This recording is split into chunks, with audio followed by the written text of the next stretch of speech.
It's 9:40 on a Tuesday night, and you're at your kitchen table with your laptop open, rebuilding a presentation that someone on your team already finished. And normally, this is exactly what makes you good at what you do. You catch things before they become problems. That you make sure that nothing goes out that isn't ready. But this time, that when you open the presentation, there was nothing actually wrong with it except that it wasn't done the way that you wanted it to be done. And before you even realized it, you started rewriting it. And you tell yourself tomorrow that you were just being thorough, that you wanted it to be great. And most days that is true, but it's not the real reason that you fixed it this time. My name is Damon Blakeley, and if you're new here, I believe that every leader carries patterns learned long before they ever learned how to lead anyone. Patterns from the family that you grew up in. And I go deeper on that idea in another video, and I'll link it in the description. But today, I want to show you exactly what one of those patterns costs you. Every leader who leads from this pattern has some version of the same story underneath it. That somewhere long before any of this had anything to do with work, that you learned that the only things that turned out right were the ones that only you did. That maybe nobody else around you was reliable enough to trust with what mattered. That maybe stepping in was the only way that you knew to keep something from falling apart. But whatever the specific shape of it was, the lesson stuck. That if you want it done right, do it yourself. And that instinct probably served you well. In fact, it just may be part of what got you into the seat that you are in right now. But it never really checked out. None of this is really about the presentation. That somewhere along the way that you learned that if you don't do it yourself, that it won't get done right. And that belief is what's actually sitting at the kitchen table at 9:40 at night with you, not just the laptop. That this isn't a habit that you pick up or just picked up last quarter. And wanting it to go away just doesn't make it go away. But it's the shape that you learned to take a long time before you were ever called a leader. And shapes like that don't really ask for permission to show up. It just happens.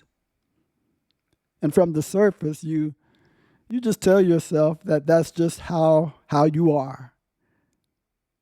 And so it shows up as doing more than the job requires. Because some part of you really still believes that's the only way that it gets done right. It shows up as jumping in with the answer before someone's even finished the question. And calling that being decisive when really it's just not listening. It shows up as holding on to more than you should and then wondering privately why your team never seems to grow into the people that you need them to become. And none of that is a decision that you're making in the moment. It's a reflex. doing what reflexes were designed to do, to protect, to preserve, to react. And here's what you don't see in the moment. That person whose presentation you rewrote, they're going to open their inbox tomorrow and find your version instead of theirs. And whatever they take from that, it's not going to be how my leader cares about quality. It's going to be something closer to why did I even bother? That every time you take something back, you're not just protecting the outcome, but you're teaching the person that you took it from that their work isn't quite trustworthy, that you'll always be there to catch it. So trying their hardest doesn't actually matter. And so the very thing that you were afraid of, a team that you cannot rely on, you end up building it yourself, one rebuilt presentation at a time. And it's not because your team is not qualified. It's not that they don't have the skills, but it's because you never let them find out what they can actually really do.